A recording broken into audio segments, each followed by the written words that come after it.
Frénésie, invincibilité, folie pure. Les berserkers des Vikings étaient des guerriers redoutés. Mais qu'est-ce qui les poussait à cette soif de sang sauvage? S'agissait-il de rituels mystiques, de plantes psychédéliques ou même de breuvages secrets? Je suis l'agent spécial Anderson. Je vais vous dire la vérité sur les drogues qui rendaient ces combattants brutaux invincibles.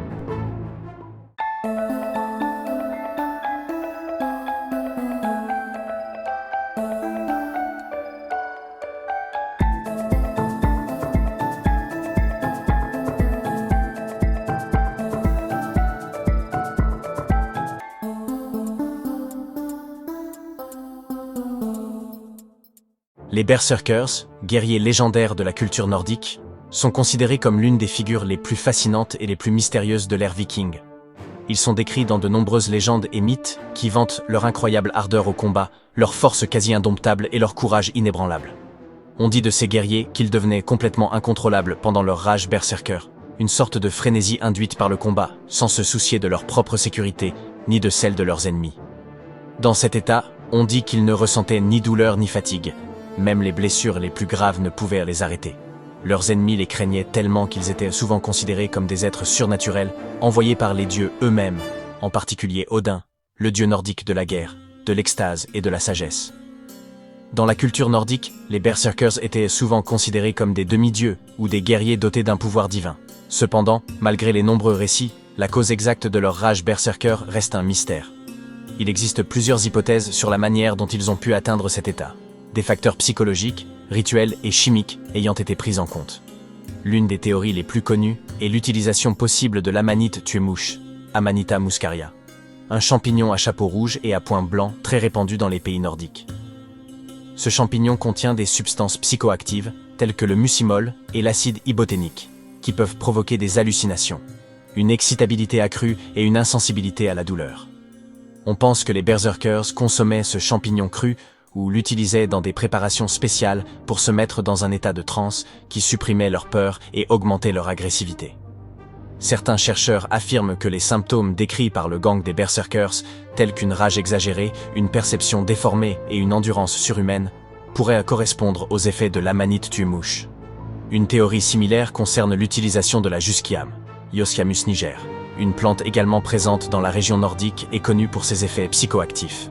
La jusquiame contient des alcaloïdes tropiques tels que l'iosciamine et la scopolamine, qui peuvent provoquer de fortes hallucinations, du délire et de l'excitation. Elle était souvent utilisée à des fins médicinales et rituelles au Moyen-Âge et pourrait avoir été utilisée par les berserkers comme une sorte de drogue de guerre pour augmenter leur sens et leur agressivité.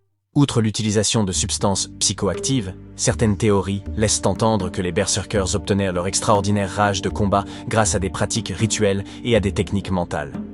Il peut s'agir de danses extatiques, de chants ou de méditation qui servaient à plonger les guerriers dans une transe frénétique.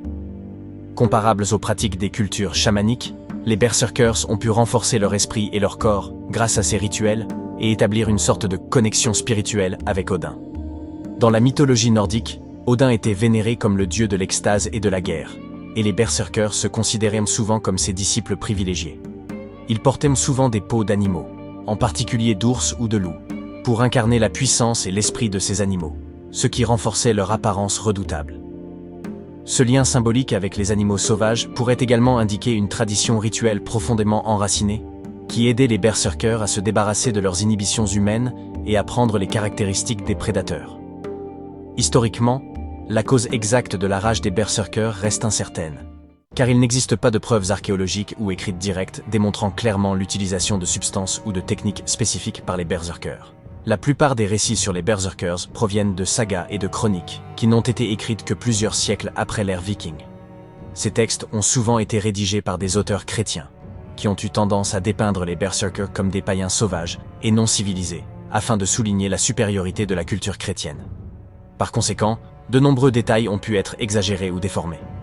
Néanmoins, la fascination pour les berserkers est restée intacte jusqu'à aujourd'hui.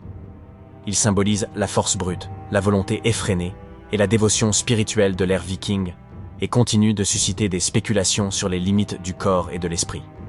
Que leur frénésie soit due à des substances psychoactives, à des pratiques rituelles ou à la seule force mentale, les berserkers restent un témoignage impressionnant de la puissance de l'esprit humain dans des situations extrêmes.